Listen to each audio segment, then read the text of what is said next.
In a time of escalating geopolitical tensions and shifting security dynamics, NATO's foreign ministers gathered in Antalya, Turkey to address the pressing demand from the United States for a significant increase in defense spending among member nations. The discussions come as the alliance prepares for a pivotal summit scheduled for late June, where leaders will outline the future course of European security, particularly in light of Russia's ongoing aggression and the rising influence of China. NATO Secretary-General Mark Rutte emphasized the urgency of increasing military investment, stating, "When it comes to the core defense spending, we need to do much more." His remarks reflect a consensus that the current defense spending levels are insufficient to counter the multifaceted threats posed by Russia, terrorism, and now China, which has emerged as a focal point of U.S. security concerns. Rutte warned that following the end of the war in Ukraine, Russia could reconstitute its military capabilities within a mere 3 to 5 years. U.S. Secretary of State Marco Rubio echoed Rutte's sentiments, underscoring the importance of strengthening the alliance. He articulated the U.S. position that NATO allies should aim to invest 5% of their respective gross domestic products (GDP) on defense over the next 7 years. The alliance is only as strong as its weakest link, Rubio remarked, framing the funding increase as essential for addressing the threats of the 21st century. This ambitious target stands in stark contrast to NATO's existing goal of spending at least 2% of GDP on national defense, which only 22 of the 32 member countries have so far achieved.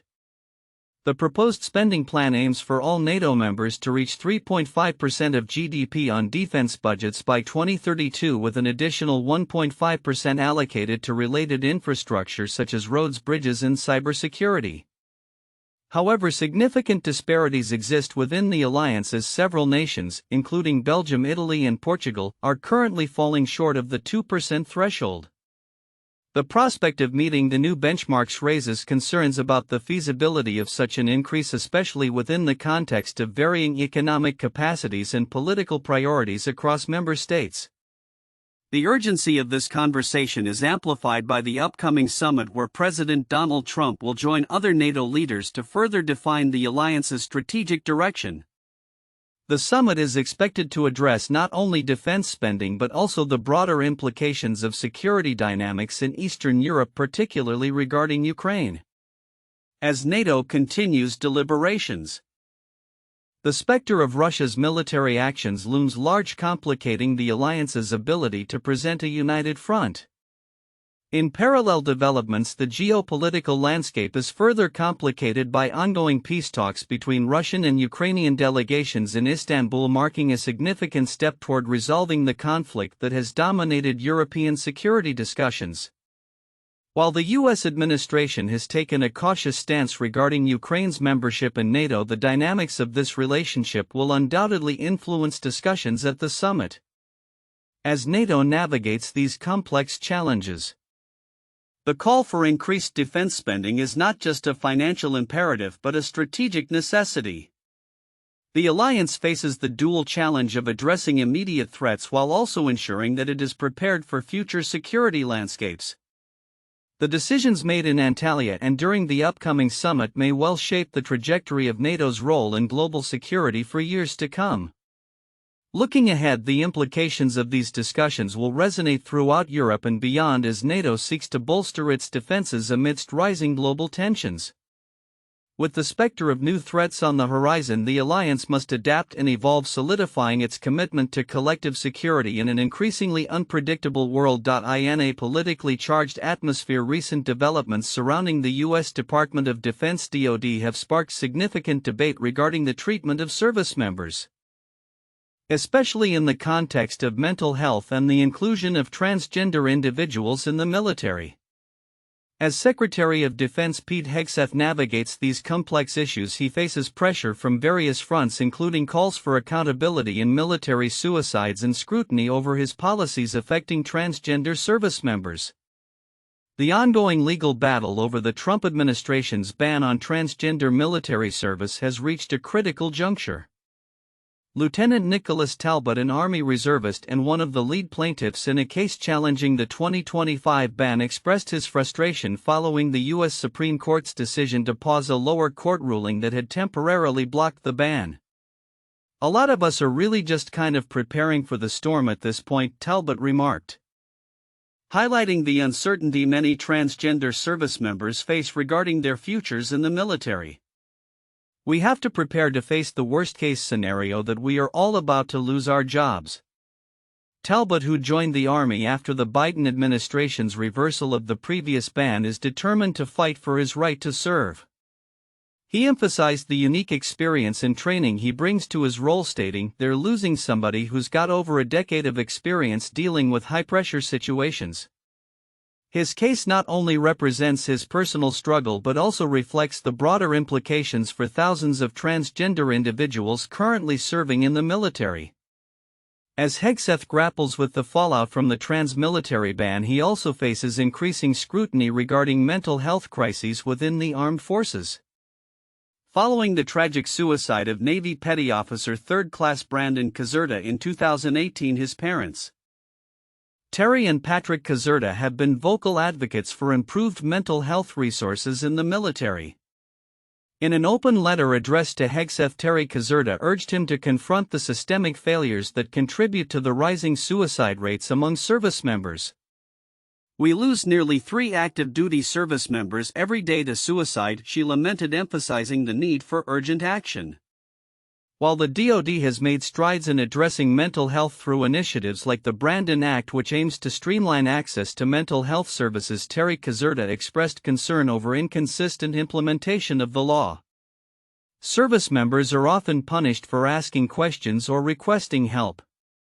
That is a leadership failure," she contended. The Pentagon has acknowledged the need for improvement but has yet to demonstrate a comprehensive strategy to effectively implement the Brandon Act across all branches of the military. Moreover, recent reports indicate that Hegseth's leadership at the DoD may be under strain. Following a wave of dismissals linked to intelligence leaks, Hegseth reportedly finds himself without key advisors, including his Chief of Staff Joe Casper.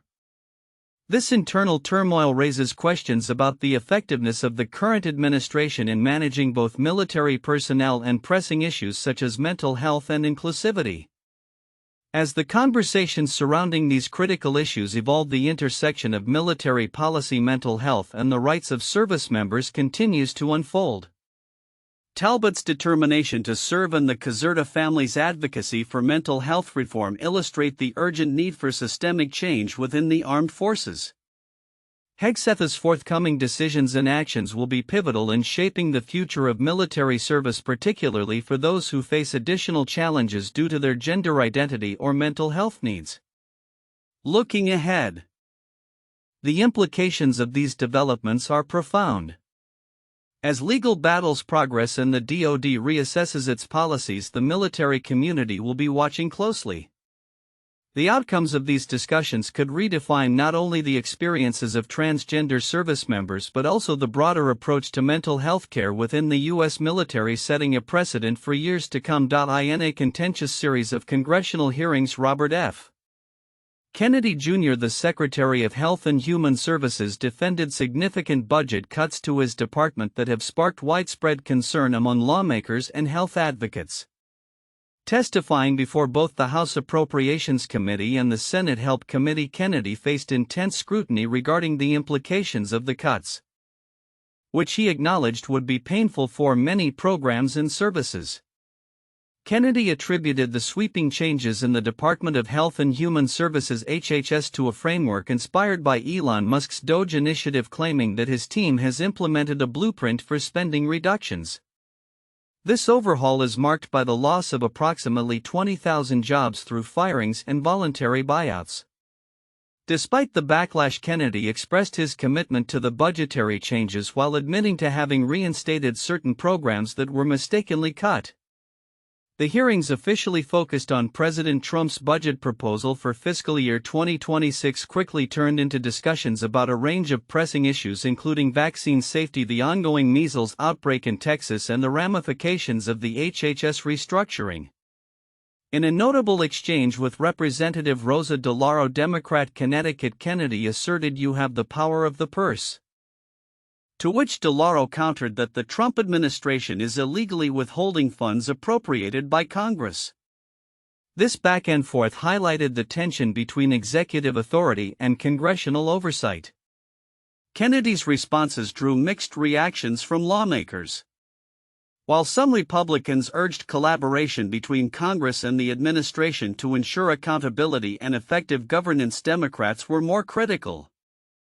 For instance, Senator Chris Murphy, Democrat, Connecticut, confronted Kennedy about his stance on vaccine safety, suggesting that his previous comments could undermine public trust in vaccination efforts.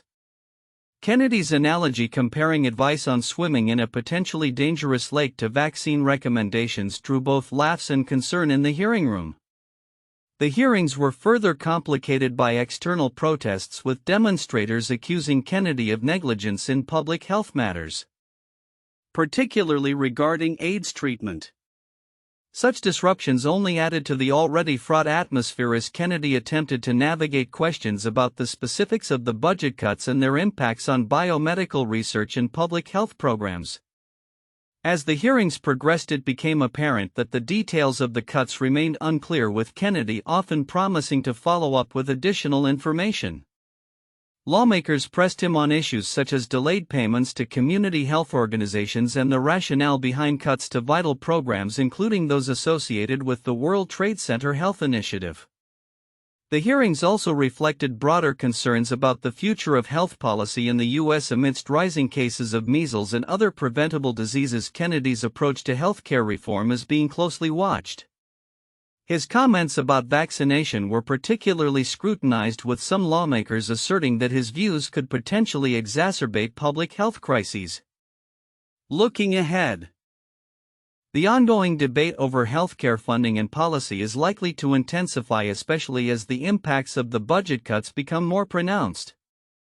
With the Trump administration's aggressive fiscal strategy at the forefront, the HHS will continue to grapple with the fallout from its restructuring. As the agency moves forward, the balance between necessary budgetary constraints and the imperative to safeguard public health will be a critical focus for both lawmakers and the American public. In a striking confluence of politics and ethics, Attorney General Pam Bondi finds herself under scrutiny following her recent stock transactions involving Trump media, coinciding with President Donald Trump's announcement of sweeping tariffs. The timing of Bondi's stock sale has raised eyebrows, igniting discussions about potential conflicts of interest and the ethical obligations of government officials. Earlier this week, reports surfaced that President Trump is set to accept a Boeing 747-8 jumbo jet valued at approximately $400 million as a temporary Air Force One from the royal family of Qatar. The revelation has already stirred controversy, with critics questioning the legality and ethics of such a lavish gift. However, Bondi, who previously lobbied for the Qatari government, is now facing her own set of challenging questions regarding her financial dealings. According to a government ethics transaction report, Bondi sold between $1 million and $5 million worth of shares in Trump Media on April 2, the same day Trump unveiled new tariffs, during a press conference. Following the announcement, which occurred after stock markets closed, Trump Media's shares plummeted by 13% in the ensuing days. The disclosure documents do not clarify whether Bondi's transactions took place before or after the press conference, leaving open the possibility of insider trading concerns. Senator Dick Durbin, the top Democrat on the Senate Judiciary Committee, has taken notice of Bondi's situation. He has formally requested information regarding her legal justification for accepting the Qatari jet gift, particularly given her previous lobbying work for the Gulf state. Durbin's letter emphasizes the need for transparency, asking Bondi to provide details about her consultations with ethics officials regarding potential conflicts of interest. "There are serious questions about whether you should have recused yourself from this matter," he stated, underscoring the ethical implications of her dual roles. Legal experts weigh in on the complexities surrounding Bondi's stock sale. If it is found that she leveraged non-public information in her trading decisions, it could breach insider trading laws. However, as they note, Proving such cases has become increasingly difficult due to recent judicial narrowing of insider trading definitions. The lack of definitive timelines in Bondi's disclosures complicates the assessment of her actions. In addition to her stock sale, Bondi also divested between $250,000 and $500,000 in Trump media warrants, further entangling her financial dealings in the controversy. Her financial ties to Trump media were established during her prior role as a consultant for Digital World Acquisition Corporation, the SPAC that facilitated Trump media's public listing. The shares she sold were initially valued at over $3.9 million, raising questions about the financial motivations behind her decisions amidst a turbulent market. Bondi had pledged to divest her Trump media holdings within 90 days of her confirmation as Attorney General, which technically aligns with her April 2 transactions. However, the ethical implications of her timing, particularly in light of the tariffs announcement, continue to fuel speculation and concern. As the story unfolds, the Justice Department has yet to respond publicly to inquiries about Bondi's stock sale. With the ongoing scrutiny of government officials' financial activities, this situation is likely to remain a focal point for ethical debate and political discourse. The implications of this saga extend beyond Bondi's individual actions, potentially affecting public trust in governmental integrity as the nation grapples with the intersection of politics, business, and ethics. Future developments will likely hinge on the responses from both Bondi and the Justice Department, as well as the broader implications for accountability in political offices. In a striking development that raises questions about ethical compliance and transparency within the U.S. Treasury Secretary Scott Bessent appears to still hold significant investments in North Dakota farmland, despite a prior agreement to divest from these assets. This situation not only puts Bessent's commitment to ethical governance under scrutiny but also reflects broader concerns about conflicts of interest among high-ranking officials in critical economic positions.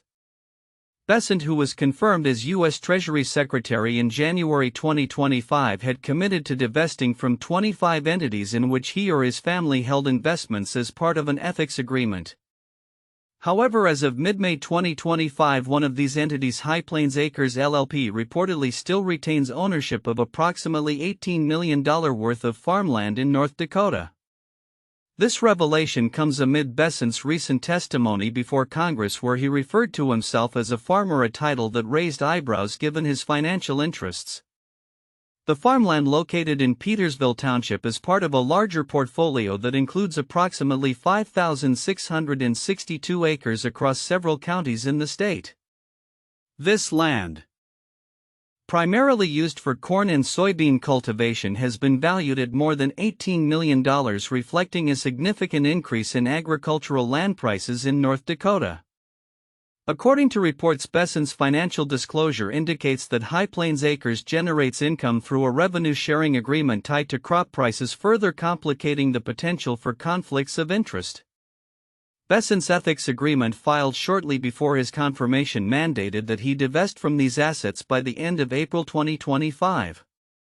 However, as of May 15, his compliance certification had not been published by the U.S. Office of Government Ethics, raising concerns about his adherence to the established timeline.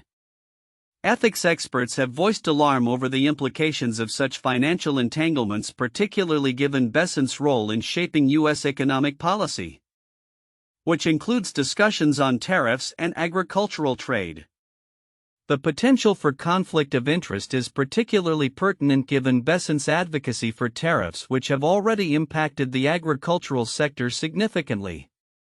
Organizations like the National Corn Growers Association have pointed out that corn and soybean markets are particularly vulnerable to retaliatory measures stemming from U.S. trade policies. This aligns with Bessent's prior statements advocating for tariffs as a means to protect American industries, a stance that could be perceived as self-serving given his financial interests in agriculture. As the situation unfolds, questions linger about the integrity of the U.S. Treasury Department's leadership and the broader implications for policymaking. Ethical adherence is critical for maintaining public trust, especially in an administration that has positioned itself as committed to transparency and accountability. Looking ahead, The outcome of this situation may have significant ramifications not only for BESANT but also for the perception of ethical governance in the administration. With ongoing discussions regarding agricultural policies and trade relationships, the need for rigorous ethical standards among government officials is more pressing than ever. The implications of BESANT's holdings may resonate beyond individual accountability, potentially influencing future legislative actions and public sentiment regarding the intersection of personal financial interests and public service. As this story develops, stakeholders across the agricultural and political landscapes will likely be watching closely to assess the impact on both policy and ethical governance in the U.S. In an era where the digital divide remains a pressing issue, the urgency for expansive broadband access has never been more critical. Recent calls from key political figures underscore this sentiment as they urge the U.S.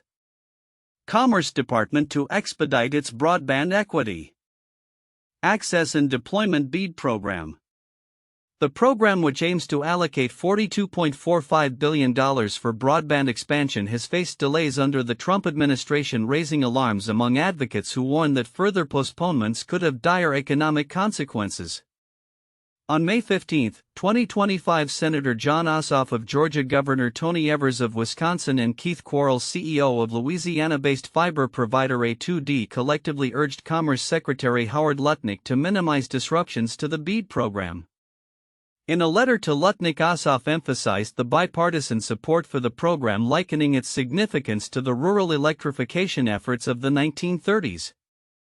"Your suspension of the program is needlessly hindering progress," he stated, highlighting the urgent need for action amidst rising costs and logistical challenges faced by internet service providers, ISPs, and contractors. The BEAD initiative, which has already seen over 40 states initiate or complete their application processes, faces an uncertain future as the National Telecommunications and Information Administration (NTIA) is expected to release updated guidance in the coming months. Speculations about implementing a nationwide cost cap could significantly alter funding strategies, potentially favoring satellite internet services like those offered by Elon Musk's Starlink while disadvantaging fiber-based solutions that many states prefer. As the debate intensifies, Governor Evers emphasized the importance of maintaining state autonomy in managing the program. He warned that any new mandates from the NTIA could impede progress, stating any changes to the BEAD program should be options, not mandates. With Wisconsin's first round of BEAD bidding having closed earlier this year, Evers underscored the state's proactive approach, noting that applications covered 95% of its 200,000 eligible locations. The financial strain caused by delays has also been a point of concern for Quarles, who articulated the challenges faced by fiber providers during this period of uncertainty. "This pause in BEAD funding isn't just an inconvenience, it's destabilizing the foundation of everything we've planned," he remarked in an open letter, emphasizing that rising costs and shifting supply chains are jeopardizing existing contracts and bids. While the urgency for broadband expansion is palpable among state officials and ISPs, the backdrop of political maneuvering complicates the landscape. With the Trump administration's recent hold on the BEAD program, many stakeholders fear that the momentum towards equitable broadband access could dissipate, leaving underserved communities in limbo. As the clock ticks down to the anticipated guidance from the NTIA, the potential for a shift in the dynamics of broadband funding hangs in the balance. The longer the suspension persists, the greater the risk that the economic landscape for broadband deployment will erode, exacerbating the digital divide that the BEAD program seeks to eliminate. The coming weeks will be pivotal as stakeholders await clarity on the program's future and advocate for a swift resolution to advance broadband access for all Americans.